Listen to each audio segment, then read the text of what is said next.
خل القرآن يسدده خلق القرآن ويرشده يسعى في العلم ويؤثره ويثابر فيه ويسنده والإيمان أيها الأحبة لغزangu na iman قائم على ركيزتين عظيمتين inasimama juu ya nguzo mbili juu ya vitu madhubuti viwili wa qa'idatayn jalilatayn navyo si vingine bali huma shukuru wasabru. Imani inasimama juu ya kumshukuru Allah subhanahu wa ta'ala, na pili juu ya kusubiri, ukawa ni mwenye kusubiri. Falmu'minu alhaqu, mu'mini wa kweli, mu'mini wa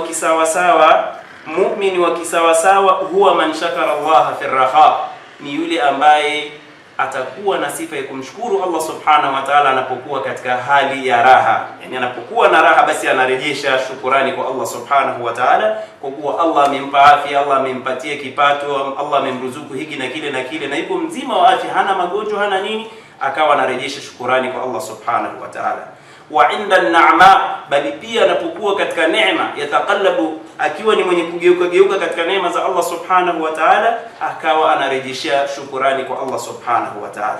Lakini huyo mu'min swabara ala al-bala, akawa pia ana sifa ya pili, ni mwenye kusubiri. Pindi anapopatwa na mtihani, yeye hurejesha shukurani kwa Allah subhanahu wa ta'ala, hurejesha shukurani, anafanya istirja kwa Allah subhanahu wa ta'ala, kwa sababu anatambua kwamba ibtilaa wameumbiwa waja wa Allah subhanahu wa ta'ala. Uwezi ukabaki hivi tu, lazima mitihani ya Allah subhanahu wa ta'ala. Allah atakutahini kwa maradhi, kwa njaa, kwa hofu. Allah akasema wala nabluwannakum bi shay'in min al-khawfi wal-ju'i wa naqsin min al-amwali wal-anfus wath-thamarati wa bashiri sabirina.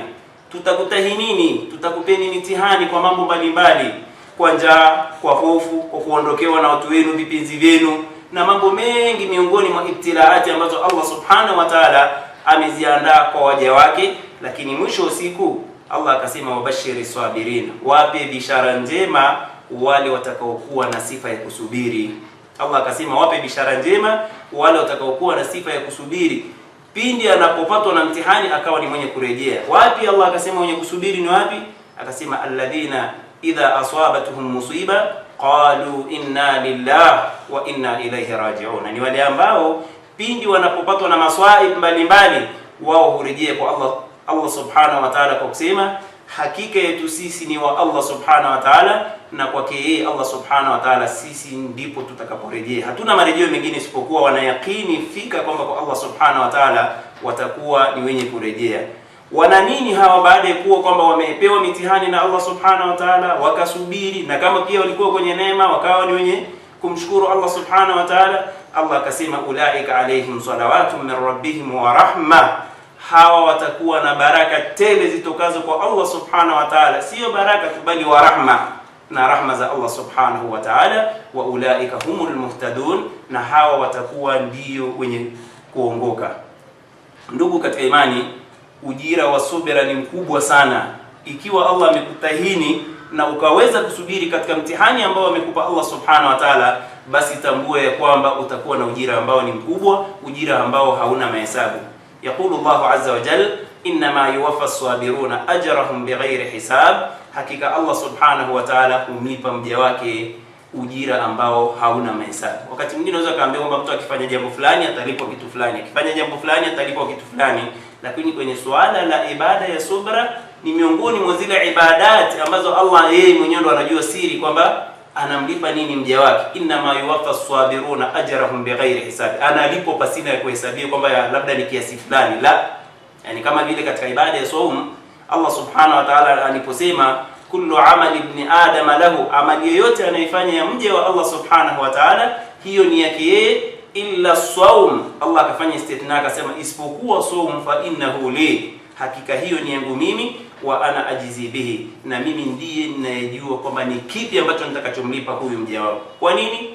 Ni ibada ambazo kama ibada ya saum, mja anaweza akala akajificha mahali, akanywa akajificha mahali, akasema nimefunga, na sisi kibinadamu tukamhukumu dhahiri kwamba kweli kafunga, lakini anayejua yaliyoko katika nyoyo huyu kafunga ni Allah subhanahu wa ta'ala. Ya'lamu kha'inatal a'yun wa ma tukhfi as-sudur, anajua Allah subhanahu wa ta'ala kinachofichwa na nyoyo za waja. Kwa hiyo kwa sababu hii, huyu mja yad'u shahawatahu wa ta'ama, anaacha chakula chake, anaacha matamanio yake, anaacha vinywaji vyake, si kwa ajili ya jingine labda, la, bali Allah akasema min ajili, kwa ajili yangu mimi. Sasa kwa kuwa amefanya hivyo ikhlas, kwa ajili yangu mimi tu, kutafuta vilivyoko kwangu mimi, yani vilivyoko kwa Allah subhanahu wa ta'ala, basi atambue kwamba atapewa ujira ambao usiokuwa na mahesabu. Ndugu katika imani, muumini kisawasawa ni yule atakayeshukuru pindi anapokuwa katika raha na anapokuwa katika neema kaneemeshwa na Allah subhanahu wa ta'ala, lakini pia akawa ni mwenye kusubiri pale anapopatwa na mabalaa. Na tutambue kwamba Allah anapokutahini kwa balaa, si kwamba labda hakupendi, bali Allah subhanahu wa ta'ala anakupa hivi na anakuondolea madhambi mengine.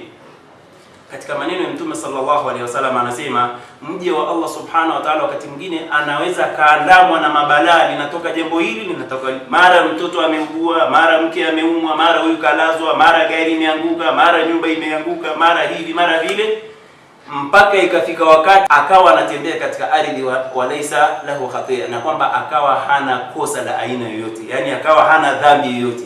Kwa hiyo kumbe mabalaa haya ambayo Allah subhanahu wa ta'ala anatutahini kwayo na tukaonyesha subira kwa Allah subhanahu wa ta'ala, inakuwa ni sababu ya sisi pia kuondolewa madhambi. Ni wewe kuwa na yakini na kutarajia yale ambayo yaliyoko kwa Allah subhanahu wa ta'ala, kwa kujua hiyo unapopatwa na mtihani, huo ni mtihani kutoka kwa Allah subhanahu wa ta'ala. Ukisubiri una ujira ambao ni mkubwa, na ukitetereka basi tambua kwamba hakuna chochote utakachokipata mbele ya Allah subhanahu wa ta'ala. Subira inatakiwa pia ionekane pale mwanzo tu tatizo linapokugonga, basi inatakiwa urejee kwa Allah subhanahu wa ta'ala, ufanye istirja, inna lillahi wa inna ilayhi raji'un. Hapo ndipo utakuwa na ujira mbele ya Allah subhanahu wa ta'ala. Kinyume na hapo hakuna chochote utakachokipata. Mtume sallallahu alaihi wasallam siku moja alipita katika makaburi hivi, njia ambayo inapita karibuni na kwenye makaburi. Ghafla akamkuta mwanamke mmoja analia sana, anagaragara pale na kujipigiza na nini. Mtume sallallahu alaihi wasallam akamwambia, isbiri wahtasbi, kwamba subiri, nafanya ihtisabu kwa Allah subhanahu wa ta'ala, kwa huu ni msiba umekupata, lakini kuwa na subira na pia tarajia ujira kwa Allah subhanahu wa ta'ala. Ni mtihani. Huyu mwanamke au huyu mama ni kwamba alifiwa na kijana wake ambaye ni mmoja na ni kipenzi chake yani. Kwa hiyo akaona kwamba hakuna njia nyingine, ikawa na garagara kama ilivyo kawaida kwa watu ambao hawana subira. Mtu ambaye ana subira anapopatwa na mtihani huanza kujipigiza chini, kuchana nguo, kujipiga katika uso wake. Mtume sallallahu alaihi wasallam akasema, laisa minna, si katika sisi. Kana kwamba Mtume sallallahu alaihi wasallam anamvua, yani ni kama vile mtu kwenye chama anaambia huyu sio katika chama fulani. Kwa hiyo huyu si katika dini yetu, dini ya Kiislamu. Mtume anamvua mtu huyo. Kwa nini? Anasema laisa minna man latama alhududa wa shaqqa aljuyuba wa da'a bid'wa aljahiliya, si katika sisi yule ambaye anajipiga, anachana nguo, anagaragara chini wakati anapopata na msiba huyu, na akawa ni mwenye kuomboleza kwa maombolezo ambayo si ya dini ya Kiislamu. Kawaida mtu unapopatwa nini, inatakiwa uonyeshe subira yako mbele ya Allah subhanahu wa ta'ala. Taban kwamba mtu siku zote kwamba huzuni anapopatwa na jambo la kumshughulisha moyo wake, machozi yatatoka,